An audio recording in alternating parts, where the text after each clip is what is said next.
Hi guys, today we'll talk about how can you add new wallpaper on your iPhone. We'll go to figure out this solution or know how you can do that in your app. So you just follow these ways, then it's going to work with you. All you have to do in verse, you just click on settings here.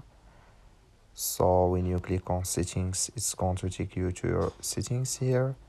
Then you go down, you just keep going down here. So then you will find here wallpaper, you just click on it, then it's going to take you to next step here. It's going to show for you like this. Click here on add new wallpaper here. So then here can you select new wallpaper, and here can you add it from your photos, or here photos shuffle here, or emoji or whatever here can you select. So in here color. So that's all you have to do to add your new wallpaper here. I wish now you just click on it and it's going to add with you automatically. That's all. Thank you for watching. Don't forget to support us by liking, subscribe.